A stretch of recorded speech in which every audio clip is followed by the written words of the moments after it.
Hello दोस्तों, बहुत बहुत स्वागत है आपका देव फार्मेसी के यूट्यूब चैनल पर। तो दोस्तों, इस वीडियो में बात करेंगे डी फॉर्म फर्स्ट ईयर का सब्जेक्ट फार्मास्यूटिक्स, जिसका chapter number 6 quality control and quality assurance के मल्टीपल चॉइस के बारे में बात करेंगे। और दोस्तों, ये वीडियो आपके एग्जिट एग्ज़ाम के लिए बनाई जा रही है। मतलब जो एग्जिट एग्ज़ाम के लिए आपके इंपॉर्टेंट मल्टीपल चॉइस हैं, उन मल्टीपल चॉइस को हम चैप्टर वाइज कंप्लीट कर रहे हैं। तो अगर आपको वीडियो अच्छी लगे, वीडियो लाइक करना, हमारे चैनल को सब्सक्राइब करके ज़्यादा से ज़्यादा अपने दोस्तों को शेयर कर देना और अपने कॉलेज ग्रुप में वीडियो को शेयर कर देना। और दोस्तों, अगर आपने देव फार्मेसी के ऐप को अभी तक डाउनलोड नहीं किया है और एग्जिट के बैच को परचेज नहीं किया है, तो आप प्ले स्टोर पर देव फार्मेसी डालेंगे तो आपका देव फार्मेसी का ऐप आ जाएगा, या आप डिस्क्रिप्शन बॉक्स भी चेक कर सकते हैं, वहाँ पर भी ऐप की लिंक दी गई है। और क्लिक करने के बाद आप ऐप को डाउनलोड करके वहाँ पर रजिस्ट्रेशन करके दोस्तों एग्जिट का बैच परचेज कर सकते हैं। अभी आपके लिए कम प्राइस है, मतलब 500 रुपीज़ में आपको ज्वाइन कर लिया जाएगा और आपकी पूरी प्रिपरेशन एग्जिट एग्जाम की कराई जाएगी, जिसमें लगभग 4000 plus multiple choice mock paper मिलेंगे, आपको टेस्ट पेपर मिलेंगे, जो भी आपके सैंपल पेपर होंगे टोटल वह आपको प्रोवाइड किए जाएंगे, शॉर्ट थ्योरी प्रोवाइड की जाएगी, इंग्लिश की थ्योरी प्रोवाइड की जाएगी। मतलब आपके एग्जिट एग्जाम के लिए जो भी इंपॉर्टेंट टॉपिक रहेगा, जो भी इंपॉर्टेंट बातें रहेंगी, सब आपको प्रोवाइड की जाएंगी। अब दोस्तों, इंट्रोडक्शन वाली वीडियो हो गई है, मतलब अब स्टार्ट करते हैं आपके मल्टीपल चॉइस। तो एक बार वीडियो को लाइक करिए, चैनल को सब्सक्राइब करिए, अपने दोस्तों को शेयर कर दिए।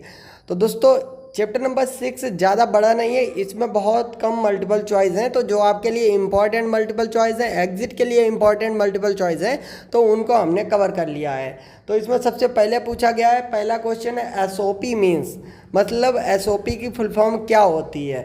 तो दोस्तों, एसओपी को आपने कम्युनिटी फार्मेसी के अंदर पढ़ा है कि एसओपी क्या होती है। मतलब कम्युनिटी फार्मेसी का जो चैप्टर नंबर 2 है, वहाँ पर आपने एसओपी को डिटेल में पढ़ा हुआ है। तो एसओपी स्टैंड फॉर क्या होता है, पहला इसमें ऑप्शन दिया गया है सैंपल ऑपरेटिंग प्रोसीजर, दूसरा स्टैंडर्ड ऑपरेटिंग प्रोसीजर, तीसरा सम ऑपरेटिंग प्रोसीजर, और चौथा इसमें ऑप्शन दिया गया है स्टैंडर्ड ऑनगोइंग प्रोसीजर।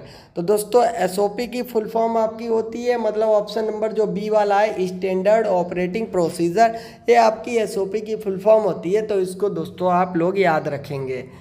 फिर बात करेंगे सेकेंड क्वेश्चन क्या लिखा हुआ है, मतलब CGMP मीन्स, मतलब आपने डी फॉर्म फर्स्ट ईयर का एक टॉपिक पढ़ा होगा जिसमें हमने पढ़ाया होगा CGMP। तो दोस्तों, शॉर्ट थ्योरी में भी हमने पढ़ाया है CGMP क्या होता है। तो इसकी फुल फॉर्म ये पूछ रहा है। तो C for current, G for good, और उसके बाद M for manufacturing, P for practice. तो इसको पूरा मिलाकर आप पढ़ेंगे, करंट, गुड, मैन्युफैक्चरिंग, प्रैक्टिस, ये आपकी CGMP की फुल फॉर्म होती है। दोस्तों, इसको आप लोग याद रखेंगे। तो ये आपका क्वेश्चन नंबर 2 था। क्वेश्चन नंबर 3 के बारे में बात करेंगे। एक्सप्लेन द GMP, मतलब good manufacturing and requirement of premises plants equipment for pharmaceutical product. मतलब दोस्तों, जो फार्मास्यूटिकल मतलब कंपनीज होती हैं, उनके अंदर जो प्रोडक्ट की आवश्यकता होती है, जो इक्विपमेंट की आवश्यकता होती है, जो प्लांट में मतलब इक्विपमेंट की आवश्यकता होती है, और प्लांट को ओपन करने के लिए दोस्तों जो प्रीमिसेस की आवश्यकता होती है, ये दोस्तों किसके अकॉर्डिंग फुलफिल की जाती है। मतलब इसकी मतलब जो भी प्लांट आप खोलेंगे तो कौन से शेड्यूल के अकॉर्डिंग आप किसी प्लांट को ओपन कर पाएंगे, वहाँ पर कौन कौन से इक्विपमेंट होंगे, ये किस शेड्यूल में बताया गया है।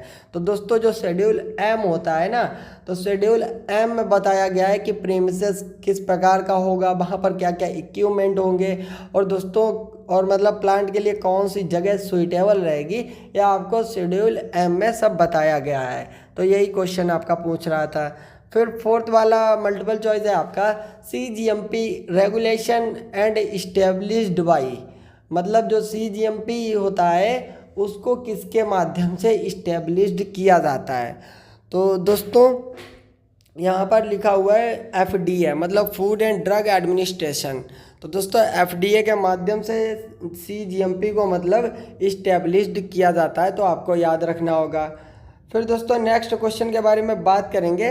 तो नेक्स्ट क्वेश्चन में क्या लिखा हुआ है, इसमें लिखा हुआ है which of the following is the type of validation. मतलब इसमें आपको बताना है कि वैलिडेशन का टाइप क्या होता है। तो दोस्तों, शॉर्ट थ्योरी में हमने वैलिडेशन पढ़ाया हुआ है, और उसके बाद डी फॉर्म फर्स्ट ईयर की वीडियो में भी हमने वैलिडेशन के बारे में बताया था, वैलिडेशन और कैलिब्रेशन। तो दोस्तों, दोनों टॉपिक को बताया है। तो आप इसमें बताएंगे कि which of the following is the type of validation, validation का क्या टाइप होते हैं, तो process validation, cleaning validation, equipment validation. तो दोस्तों वैलिडेशन की हिंदी होती है सत्यापन। तो दोस्तों यहाँ पर जितने भी आपके ऑप्शन दिए गए हैं ये सब आपके टाइप होते हैं वैलिडेशन के। तो आपको याद रखना होगा प्रोसेस वैलिडेशन, वैलिडेशन का टाइप होता है क्लीनिंग वैलिडेशन, ये आपका वैलिडेशन का मतलब टाइप होता है। इक्विपमेंट वैलिडेशन, ये आपका वैलिडेशन का टाइप होता है, तो इसको आप याद रखेंगे। फिर 8th वाले क्वेश्चन में लिखा हुआ है of an instrument of the process of determining it's accuracy. मतलब कोई भी मतलब प्रोडक्ट हो गया, उसकी एक्यूरेसी को मतलब उसकी सटीकता को मतलब ज्ञात करने के लिए कौन सा मेथड यूज़ किया जाता है, मतलब उसको क्या कहा जाता है, तो उसको कहा जाता है कैलिब्रेशन। तो कैलिब्रेशन को भी आप याद रखेंगे। और उसके बाद नेक्स्ट मल्टीपल चॉइस है LAFH की फुल फॉर्म।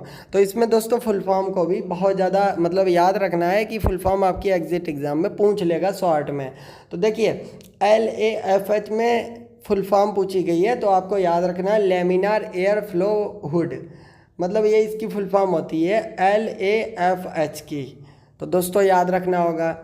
फिर बात करेंगे नेक्स्ट फुल फॉर्म के बारे में BMR, मतलब BMR की फुल फॉर्म पूछी गई है। तो ये तो आपने पहले से भी पढ़ा होगा और आपने सुना भी होगा, बैच मैन्युफैक्चरिंग रिकॉर्ड। BMR क्या होता है, बैच मैन्युफैक्चरिंग रिकॉर्ड। तो दोस्तों इसको याद रखना है। फिर लिखा हुआ है the dispensing area has the pressure of, जो डिस्पेंसिंग एरिया होता है वहाँ का प्रेशर कितना होना चाहिए, 20 पास्कल वहाँ का प्रेशर होना चाहिए जहाँ पर मतलब मेडिसिन डिस्पेंस की जा रही हैं।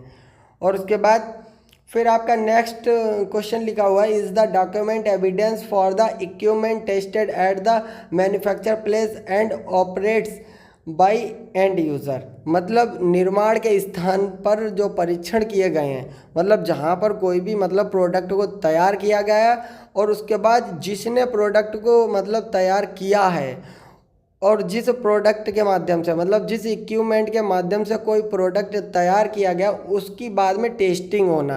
मतलब जहाँ पर भी कोई प्रोडक्ट तैयार किया गया है मतलब उस जगह की टेस्टिंग करना, जिसके माध्यम से मतलब कोई प्रोडक्ट तैयार किया गया, जिस इक्विपमेंट के माध्यम से कोई प्रोडक्ट तैयार किया गया इंडस्ट्री के अंदर। तो दोस्तों उन सब की जाँच करना, इसको किस माध्यम से मतलब जाँच की जाती है, तो दोस्तों एक आपका होता है फैक्ट्री एक्सेप्टेंस टेस्ट। मतलब इसके माध्यम से जहाँ पर प्रोडक्ट बनाया जा रहा है वहाँ की जांच की जाती है, इक्विपमेंट की जांच की जाती है, जो पर्सन मतलब वहाँ पर प्रोडक्ट को बनाएगा उसकी भी जांच की जाती है, जिसको कहते हैं फैक्ट्री एक्सेप्टेंस टेस्ट। और उसके बाद नेक्स्ट क्वेश्चन क्या होता है, validation of new product is, मतलब नए उत्पादन का सत्यापन है। मतलब नए उत्पादन के सत्यापन को क्या कहते हैं, तो आपको रिट्रोसेप्टिव वैलिडेशन कहा जाता है, याद रखना होगा। Validation of new product is called retrospective validation. ये दोस्तों ज़रूर याद रखना है, अच्छे क्वेश्चन है आपके। और उसके बाद 18 वाले क्वेश्चन में लिखा हुआ है प्रोसेस वैलिडेशन इंक्लूड, मतलब जो प्रोसेस वैलिडेशन होता है उसके टाइप पूछे गए हैं। प्रोसेस वैलिडेशन के अंदर क्या क्या इंक्लूड होता है, अभी हमने वैलिडेशन के आपको टाइप बताया था, equipment validation, cleaning validation, process validation. तो दोस्तों आपको याद रखना होगा प्रोसेस वैलिडेशन इंक्लूड, जिसमें आपको प्रोसेप्टिव वैलिडेशन उसमें इंक्लूड होता है, रिट्रोसेप्टिव वैलिडेशन इंक्लूड होता है, कंकरेंट वैलिडेशन आपका इंक्लूड होता है। तो ये तीनों टाइप आपके प्रोसेस वैलिडेशन के अंदर इंक्लूड होते हैं, आपको याद रखना होगा। तो दोस्तों कहीं कहीं पर कोई मल्टीपल चॉइस में मतलब मिस्टेक थी तो उनको हमने रिमूव कर दिया है, लेकिन जितने मल्टीपल चॉइस आपको बता रहे हैं ये आपके बहुत इंपॉर्टेंट मल्टीपल चॉइस है, आप इनको अच्छे से याद रखेंगे। और दोस्तों आपका एग्जिट एग्ज़ाम बहुत आसानी से मतलब निकल जाएगा अगर आप वीडियो को फॉलो करेंगे। लगातार आप बैच से पढ़ाई कर रहे हैं जहाँ पर आपको इंपॉर्टेंट टॉपिक और इंपॉर्टेंट मल्टीपल चॉइस के बारे में बताया जा रहा है, और उसके बाद जो आपके टेस्ट पेपर आपको प्रोवाइड किए जाएंगे देव फार्मेसी के माध्यम से, तो उसमें आपको 10 टेस्ट पेपर मतलब मॉक पेपर प्रोवाइड किए जाएंगे, 10 मॉक पेपर प्रोवाइड किए जाएंगे। अगर उन पेपर को जिस स्टूडेंट ने मतलब सॉल्व कर लिया अच्छे से, तो दोस्तों 100% एग्जिट एग्जाम बहुत ईजी बन जाएगा। The interval between lower and higher concentration of an analyte, मतलब कोई भी एनालाइट है कोई भी एनालाइट है, एनालाइट की कम और अधिक सांद्रता के बीच के मतलब इंटरवल को क्या कहा जाता है। कोई भी एनालाइट है उसकी कम और अधिक सांद्रता के बीच के अंतराल को क्या कहा जाता है, तो रेंज कहा जाता है। आपको याद रखना होगा। FDA स्टैंड फॉर, मतलब FDA की भी इसमें फुल फॉर्म पूछ ली गई है, तो फूड एंड ड्रग एडमिनिस्ट्रेशन आपको याद रखना होगा। तो फार्मास्यूटिक्स का चैप्टर नंबर 6 बहुत छोटा चैप्टर था, जो भी इंपॉर्टेंट मल्टीपल चॉइस बन रहे थे देव फार्मेसी के माध्यम से आपको प्रोवाइड किए गए। तो अगर आपको वीडियो अच्छी लगी हो, वीडियो लाइक करना, हमारे चैनल को सब्सक्राइब करके ज़्यादा से ज़्यादा अपने दोस्तों को शेयर करना, और हाँ दोस्तों, ऐप को डाउनलोड करना नहीं भूलना। मिलते हैं नेक्स्ट वीडियो में।